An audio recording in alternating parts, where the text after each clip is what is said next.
순종하는 자의 1년. 유튜브를 시작한 지 1년이 지났다.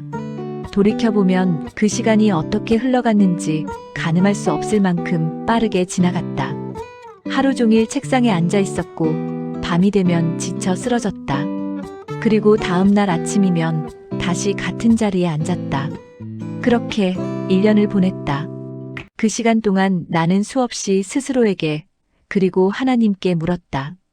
내가 제대로 하고 있는 것인지, 이 길이 정말 하나님이 원하시는 길인지. 다행히 집안에 크고 작은 일들은 있었지만 감당할 수 없을 만큼의 어려움은 허락되지 않았다. 매주 영상을 올릴 수 있었다. 지금 돌아보면 그 모든 것이 하나님의 은혜였다. 천국으로 가는 해변 이불을 만들게 된 것은 예상하지 못한 일이었다. 나는 분명 일부러 끝이라고 생각했다. 그런데 다시 환상이 열렸고 하나님은 2부 영상을 만들라고 하셨다.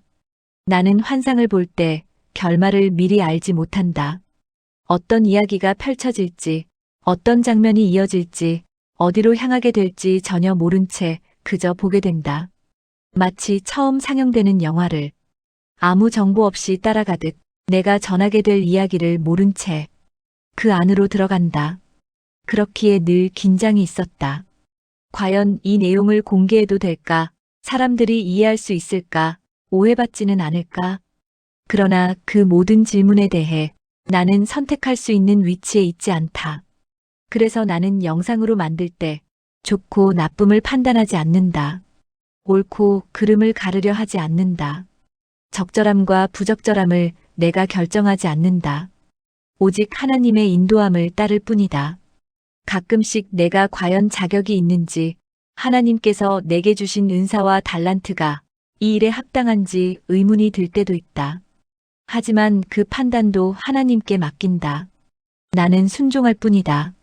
전하는 자로서 맡겨진 역할에 충실할 뿐이다. 처음에는 사람들의 반응에 민감했다. 좋은 반응에는 기뻤으며 비판적인 말에는 마음이 무거워졌다. 그럴 때마다 하나님께서는 나를 다루셨다. 이 일은 내가 하는 게 아니야. 시간이 지나면서 나는 단단해졌다. 일의 성과와 결과가 하나님의 책임이라는 것을 깨닫게 되자 사람들의 반응에도 흔들리지 않게 되었다. 만약 내 생각에서 시작된 것이었다면, 내가 기획하고 조정한 콘텐츠였다면 그 결과에 대해 책임져야 했을 것이다. 하지만 나는 본대로 전했고 들은 대로 기록했으며 받은 대로 나누었을 뿐이다. 전적으로 하나님의 말씀에 순종했기에 걱정을 내려놓을 수 있었다. 나는 전하는 자이고 이 일의 주체는 하나님이시다. 이 일을 통해 나는 성장했다. 환상을 볼 때는 그저 보기만 했던 장면들이 영상으로 옮겨지는 과정 속에서 하나하나 다시 마음에 새겨졌다. 그 의미를 곱씹게 되었고 주님의 마음을 더 깊이 알게 되었다. 물론 지금도 이해되지 않는 부분들이 있다. 하나님은 설명해 주시지만 내 지혜로는 감당할 수 없는 영적인 비밀들이 있다. 그것이 지금의 나에게는 아직 너무 단단한 음식이라는 것을 안다. 내 영적 소화력이 아직 그것을 감당하지 못하는 것이다. 그러나 믿는다. 시간이 지나면 잘못된 고정관념과 종교적인 틀이 무너질 것이고 비로소 받아들일 수 있을 것이다. 오늘 아침 기도할 때 나는 하나님께 요청했다. 제가 하나님 앞에 자유롭게 설 수 없게 하는 것들을 제거해 주십시오. 하나님은 말씀하셨다. 그것은 내 생각이다. 그 생각은 세상에 뿌리를 두고 있다. 세상 방식에 매여 있기에 초월적인 나의 영적인 비밀들을 담을 수가 없다. 하나님의 말씀대로 나는 세상이 주는 지혜나 지식의 틀 안에서 하나님을 이해하려 할 때가 있다. 벗어나려고 해도 여전히 그것에 매여 있는 것이다. 세상의 논리와 세상의 상식, 세상의 합리성이 내 사고의 틀을 지배하고 있는 것이다. 하나님은 말씀하셨다. 내가 그 생각에서 자유로울 수 있는 방법은 그 생각에서 완전히 떠나는 것이다. 그러나 그렇게 되기는 힘들다. 내가 세상의 방식대로 생각할 때 나를 바라보아라. 내 앞에 있다는 것을 기억해라. 그리고 내 앞에 있다는 자각이 길어지면 그 생각은 물러날 것이다. 그 영향력이 점점 약해질 것이다. 나는 하나님의 말씀을 이해했다. 그동안 하나님께서 가르치신 내용이었다. 하나님 앞에 머무르는 것, 하나님을 바라보는 것, 그것이 답이다. 나는 다시 질문했다. 제게 천국으로 살라고 하셨는데 지금 저는 천국을 어느 정도 누리고 있습니까? 하나님은 잠시 후 말씀하셨다. 지금은 10% 정도다. 10%.